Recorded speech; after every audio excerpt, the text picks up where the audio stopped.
today's notes, you need to be on your next clean sheet of paper, and we're going to set them up a little bit differently because I'm only going to do one example problem on this page, but I know I'm going to have several important things to remember. So I'm going to divide my page in half. My focus will go at the top, and then important things to remember will go below. My focus for today is greatest common factor, or what we call GCF. I'm going to have one example, and then I'll write my important things to remember below.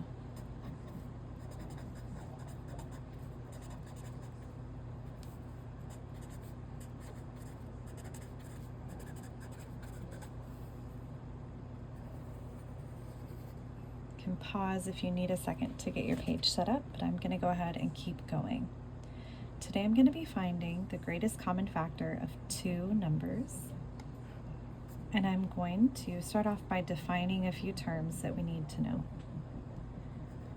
The first term I'm going to define is greatest common factor. I know that the greatest common factor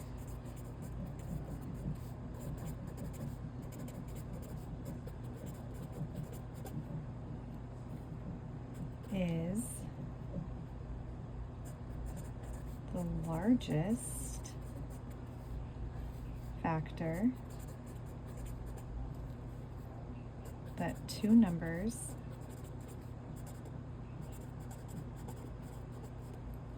have in common.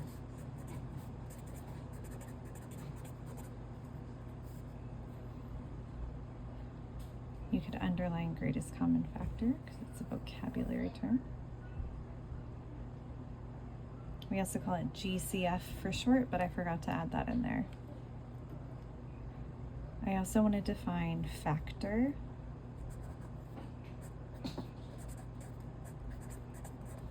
Factors, do it plural, are numbers that multiply to make products.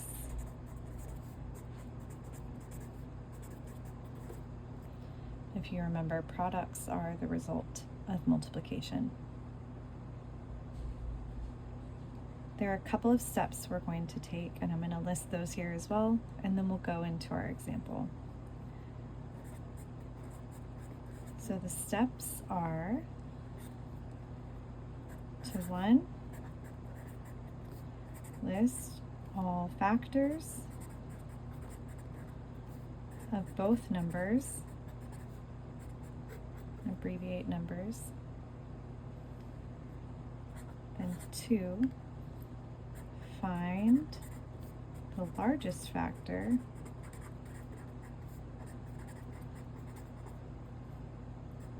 they have in common.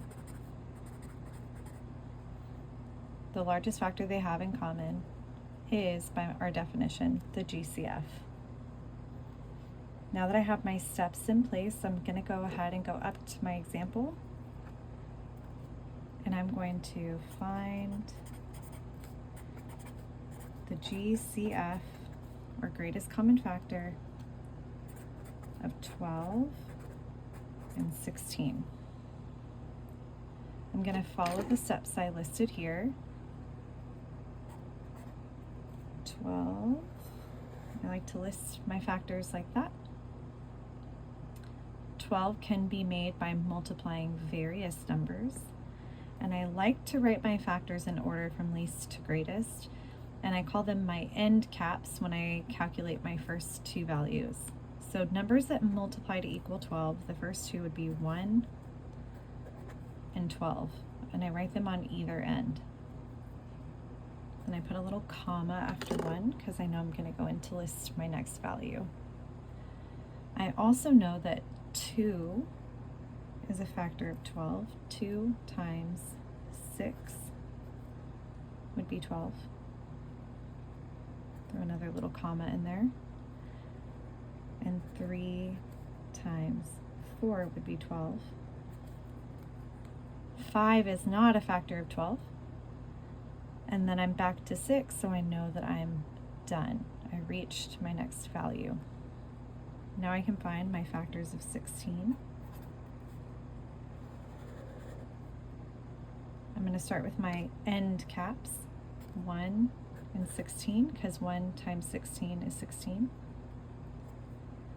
Then I know that 2 times 8 will give me 16.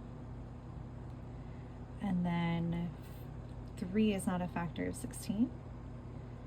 4 is, but I know that it's 4 times 4 to give me 16. Put a little comma behind it. I don't need to list 4 twice. 5 is not a factor of 16. So if I count by 5s, I would skip over 16. 6 is not a factor of 16, neither is 7. Then I get to 8, so I know I'm done. Now I have all the factors of both numbers listed, so I'm going to go through for step 2 to see what they have in common. They have a 1 in common, a 2 in common, they don't share a 3, they both have a 4, and that's the last factor they have in common.